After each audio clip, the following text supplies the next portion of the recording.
આકાશવાણી ભુજ સ્થાનિક સમાચાર વિરલ રાણા વાંચે છે.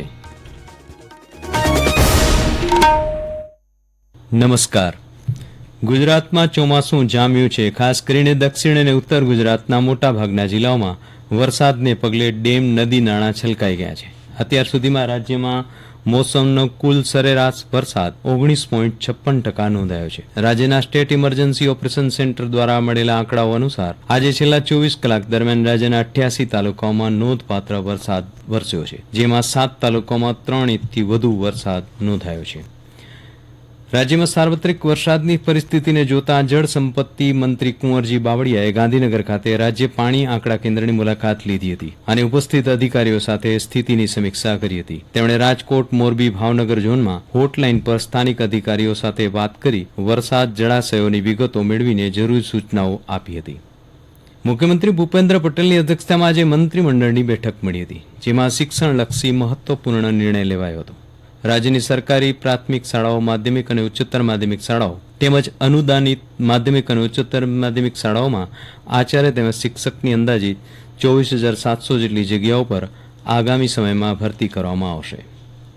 મુખ્યમંત્રી ભૂપેન્દ્ર પટેલના હસ્તે અમદાવાદ રથયાત્રા એ જર્ની ઓફ મિરેકલ્સ પુસ્તકનું ગાંધીનગર ખાતે વિમોચન કરવામાં આવ્યું હતું. આ પ્રસંગે ગૃહ રાજ્યમંત્રી હર્ષ સંઘવી, અમદાવાદ જગન્નાથ મંદિરના મહંત દિલીપદાસ મહારાજ, અસારવા બેઠકના ગોસ્વામી મધુસૂદનલાલ મહારાજ તથા અન્ય અગ્રણીઓ ઉપસ્થિત રહ્યા હતા.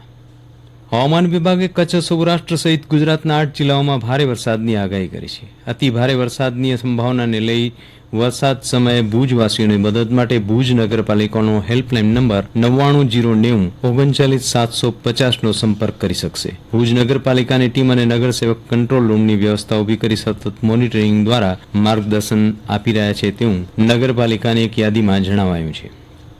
ભચાઉ તાલુકાના નેર નજીક ભૂકંપનો આંચકો નોંધાયો હતો. સવારે 7 વાગ્યાના અરસામાં 3ની તીવ્રતાના આંચકાથી ધરા ધ્રુજી ઉઠી હતી. ગાંધીનગર સ્થિત institute of seismological research centre ખાતે ભૂકંપનું કેન્દ્રબિંદુ દુધઈથી 15 કિલોમીટર દૂર નેર નજીક નોંધાયું હતું.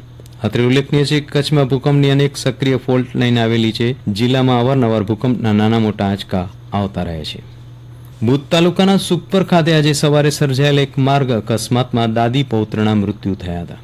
એક્ટિવા પર સવાર મહિલાએ સ્પીડ બ્રેકર પરથી કાબુ ગુમાવતા તે દરમિયાન પાછળથી આવેલ ટ્રકના ટાયર ફરી વળતા આધેડ મહિલા તેમજ 1 વર્ષના બાળકનું અકસ્માતમાં પટકાવાથી મોત નીપજ્યા હતા. આ આતપાગીઓ માનકુવાના રહેવાસી હતા. પોલીસે આ ઘટનાની વધુ તપાસ હાથ ધરી છે.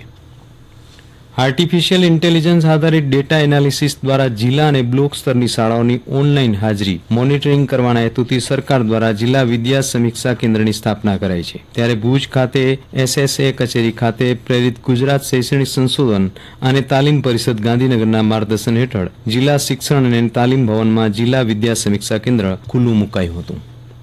ભુજ તાલુકા પંચાયતના સભાખંડ ખાતે પ્રમુખ અને ટીડીઓના અધ્યક્ષસ્થાને મળેલી સામાન્ય સભામાં પ્રારંભિક ગત બેઠકની કાર્યવાહીનું વાંચન કરી બહાલી અપાઈ હતી.